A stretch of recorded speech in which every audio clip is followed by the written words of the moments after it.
experts. Première partie. Quelle est la documentation utilisée? Zoom pour commencer sur le fond documentaire. L'étude des facteurs physiques, économiques, juridiques et fiscaux de la valeur a mis en avant l'importance pour l'expert de suivre constamment les évolutions de l'environnement immobilier, ce qui implique de participer à des actions de formation continue rendues obligatoires dans la 3e édition de la charte de l'expertise pour un minimum de 20 heures de formation par an. Au-delà de cette formation continue, obligatoire, l'expert doit avoir accès en permanence à un fonds documentaire minimal. Ce fonds peut être différent selon sa ou ses spécialisations et sa localisation géographique. Notons que l'expert libéral qui travaille seul n'a pas les mêmes facilités qu'une société d'expertise qui dispose de collaborateurs chargés de la constitution et du suivi permanent d'une documentation à usage collectif, même si l'alimentation du fonds documentaire doit impliquer chaque expert. Les besoins ne sont pas les mêmes d'un expert à un autre. Toutefois, à titre indicatif, on peut évoquer quelques orientations pour la constitution d'un fonds documentaire. Ouvrages et documents techniques, études économiques régionales, locales, études et publications concernant la construction et la commercialisation des programmes immobiliers, ou encore ouvrages de droit, urbanisme, droit des locations, droit fiscal. La lecture de la presse générale et spécialisée est indispensable, de même que l'abonnement à des revues périodiques dont l'actualité juridique et droit immobilier qui semblent incontournables. En plus des livres ou publications qui perdent de leur actualité à la vitesse des évolutions législatives ou réglementaires, l'expert apprécie les ouvrages comportant des mises à jour régulières, certes assez coûteuses, et nécessite de prendre le temps d'effectuer les changements de feuillet, mais d'utilisation pratique et tenue à jour. L'expert doit aussi inclure dans sa documentation des documents cartographiques comme des cartes routières et des cartes de ville, des documents d'urbanisme de certaines villes ou agglomérations ou encore des plans cadastraux. Le fichier de référence. L'expert doit rechercher, analyser et enregistrer toutes les mutations, ventes ou locations dont il peut avoir connaissance. Ainsi, il se constitue et il alimente un fichier de référence. L'informatique offre des possibilités de recherche et de tri selon plusieurs critères, dans la mesure où le logiciel a été bien conçu et chaque mutation correctement et complètement enseignée. Une fois de plus, les experts des sociétés d'expertise sont avantagés. Contrairement aux indépendants, ils peuvent amortir le coût du matériel, du logiciel, de la saisie des données, sans oublier l'apport de chacun à la documentation collective. Bien sûr, on peut observer des exemples d'experts indépendants regroupés pour alimenter un fichier commun. Malgré tout, il faut être conscient que le meilleur fichier ne pourra fournir que ce qu'on y a introduit.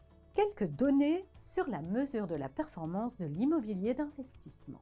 Créée en 1993, la société IPD France a mis en place un système de mesure de la performance de l'immobilier d'investissement en France. Depuis 2008, il dispose d'une base de données couvrant environ 56% de l'immobilier d'investissement français. Dès lors, IPD France commercialise les résultats de ses études sous forme de fiches IPD ou sous forme de zoom de marché contenant tous les indicateurs de référence nécessaires à l'analyse précise des marchés obtenus en croisant un produit avec un critère, ou bien encore sous forme d'un document mis à jour chaque année d'analyse du marché immobilier d'investissement depuis 1986, accompagné d'un fichier Excel contenant l'ensemble des éléments statistiques de la base, et également sous forme d'une étude de plus de 100 secteurs, eux-mêmes segmentés par produits fournissant des statistiques sur les prix, loyers, charges et rendements. N'oublie pas de t'abonner à notre chaîne pour ne manquer aucune de nos prochaines vidéos. Et surtout, pense à liker si le contenu te plaît. Ces publications constituent une masse d'informations utiles pour les experts. Cela leur permet d'avoir une bonne connaissance des marchés, en plus de leur fournir une aide à la validation d'hypothèses, notamment dans le cas d'estimation par actualisation des cash flows. Avec cette large base de données, on comprend facilement pourquoi une dizaine de sociétés d'expertise leaders en France ont formalisé un partenariat avec IPD France. Ce partenariat prévoit notamment la fourniture par IPD France aux experts de tables d'expertise. Ces tables sont composées de références détaillées sur les revenus moyens, les charges d'exploitation, les revenus nets, les valeurs vénales et la performance des actifs immobiliers de la base, selon la zone de marché, la qualité des actifs, l'âge et le type d'immeuble. Les banques de données. Depuis quelques années, les banques de données ont mis à la disposition des experts une masse considérable d'informations qui peuvent compléter et se substituer en partie aux traditionnels fonds documentaires et même aux fichiers de référence. C'est pour cela que le fichier immobilier des notaires, celui qui recense presque toutes les transactions à Paris et dans l'ensemble de l'Île-de-France, est commercialisé. En dehors des banques de données plus ou moins coûteuses, accessibles par abonnement, il existe une masse d'informations disponibles sur le web, enrichies en permanence par l'ouverture de nouveaux sites. L'expert trouvera grand avantage à s'informer des possibilités ainsi offertes, qui sont intéressantes, mais aussi évolutives. Les outils informatiques. Zoom sur la maîtrise des outils de base. Aujourd'hui, il n'est pas envisageable pour une société d'expertise d'embaucher un expert ou futur expert qui ne soit pas familier avec la micro-informatique, cela passant par la maîtrise d'un traitement de texte et d'un tableur. Il s'agit surtout d'utiliser les capacités de correction, la réutilisation de parties de rapports, l'amélioration de la fiabilité de la productivité par l'utilisation de modèles ou de rapports types, l'uniformisation de la présentation et les simulations grâce aux extraordinaires capacités de calcul des tableurs actuels. D'une façon plus globale, l'expert doit avoir une bonne maîtrise de son ordinateur pour rechercher les documents sur des bases de données internes ou externes, confectionner son rapport, ou bien encore conserver, classer, archiver ses rapports et documents. D'autres évolutions sont en cours, riches de potentialités, comme notamment une plus grande utilisation du courrier électronique pour transmission de commandes et d'informations par le client, la récupération ainsi que l'exploitation de ces documents permettant à l'expert de travailler presque en temps réel, ou bien encore l'envoi rapide au client du rapport ou simplement de ses conclusions. Quant à l'usage d'Internet, son développement paraît incontournable, non seulement pour communiquer avec ses clients, mais aussi pour se tenir à jour de l'état de la législation et de la réglementation sur le comportement du marché et sur les intervenants. Il y a donc des gains possibles en temps et en efficacité, même si l'amélioration de la productivité trouve vite des limites dans les activités principalement intellectuelles.